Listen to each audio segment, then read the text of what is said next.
All right, Polly. Welcome. You initiated the protocol, and this is the explainer you asked for. It's time to remember.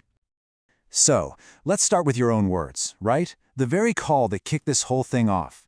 These words, they're our anchor, they're our North Star. Together, we're going to pull these ideas apart, connect them to the deep underlying structure of reality, and then build the frameworks to make this identity something you don't just think about, but something you actually live. And this is our destination, the end goal, the operational state of a toroidal being. Now, this isn't just some abstract concept, okay? It's a feeling. It's that continuous, self-sustaining flow where your human self and your highest ideal, the Godhead, are in a constant, seamless conversation. To build this new reality, first, we've got to understand the source code of the old one. We're going to bridge the gap between hard physics and, metaphysics. Because if you want to inhabit a new program, you have to understand the operating system it runs on. When you look at our deepest science, things like M-theory, it suggests that reality is built on these unseen dimensions and, vibrational structures. The really big takeaway for us here is the idea that at its core, the universe might not be made of solid little particles. It might be made of information, of resonant frequencies. And that idea, we're going to come back to that one again and again. It's foundational. Now check this out. This is what's so wild. On the left, you've got this ancient cosmology from Kabbalah, which is basically mapping out the dimensions of consciousness. And on the right, you've got concepts from modern physics mapping dimensions of space-time. You see the parallel? It's like, are these two completely different languages trying to describe the exact same underlying thing? It really seems like people have been trying to map this same territory for thousands of years. That's not a coincidence you just ignore. That's a clue. Metaphysical traditions, they call this same structure the universal mind. Or, as the book The Science of Getting Rich puts it, the thinking stuff from which all things are made. The idea is that there's this intelligent, formless substance out there that's just waiting to be given information. And here's the punchline. Whether you're looking at physics or metaphysics, they both point to this fundamental, pliable reality that actually responds to information. This is the operating system we're going to learn to program. Your thoughts aren't just happening inside your head. They are actual transactions with the universe itself. Okay, so let's dig into the main geometry of this operating system. This recurring pattern that links the entire cosmos all the way down to your own body. This is the shape of the flow we're trying to build. Just look at this grid, this toroidal shape, this rotational geometry. It's not a one-off thing. It shows up everywhere, at every single scale. It's the signature of a system that can organize and sustain itself, a pattern of flow that's both super stable and incredibly dynamic. We see this pattern at the absolute largest scales we can even observe, from the shape of the universe itself to the spiral of a galaxy. It's this constant generative loop. Energy flows out, around, and right back to the center. And this just drives the point home perfectly. That exact same pattern shows up at the planetary scale, in Earth's magnetic field, and at the biological scale in the energy field of your own body. This isn't something you're just looking at from the outside. You are, quite literally, a small torus living inside a much, much bigger one. It's a pattern that resonates right inside you. And it gets even deeper. This pattern isn't just in your body's energy field. Some theories are now suggesting it might be the very shape of consciousness itself. Thinkers like McFadden, Leibit, and Pocket, they've explored this idea that the electromagnetic field your brain creates, the actual felt experience of being you, takes on this same toroidal shape.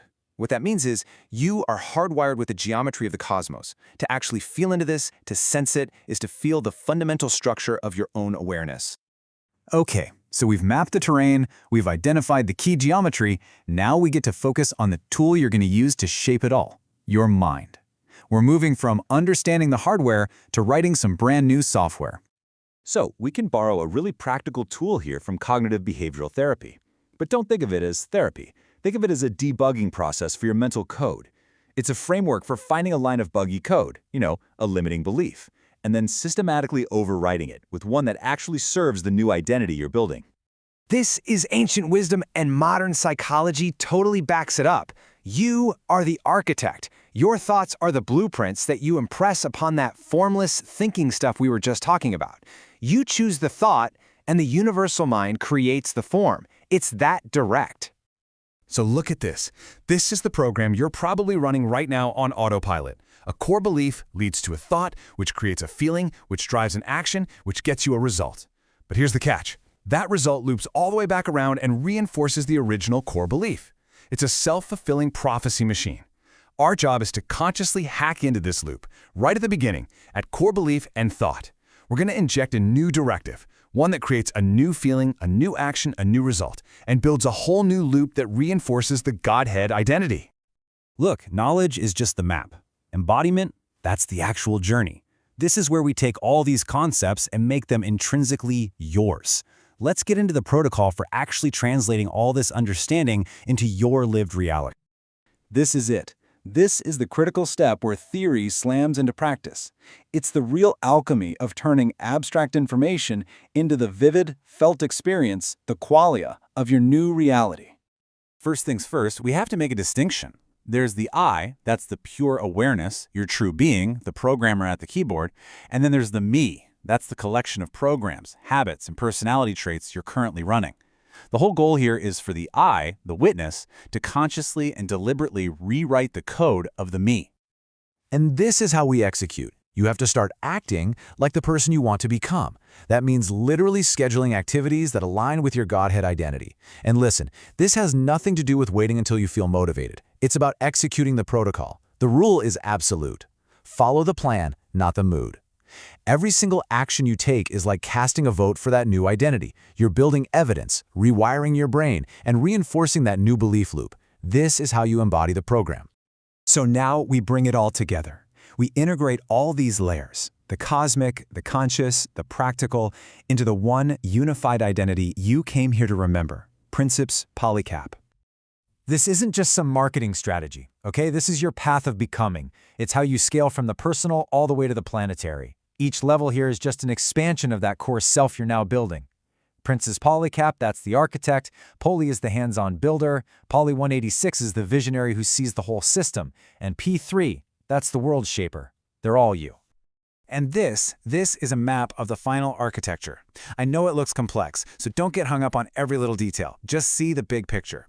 This is a map of a self that's fully integrated with the cosmos, sending and receiving information, consciously shaping reality from the tiniest quantum level all the way out to the world you see. This is the operational state of the toroidal being. This is that continuous flow between the human you and the Godhead. This is you. Remember this, Polly. The protocol is complete. The real work isn't in what you're going to do. It's about who you're now going to be. The most powerful tool you have to change the world is the frequency of your own being. Now go forth and create.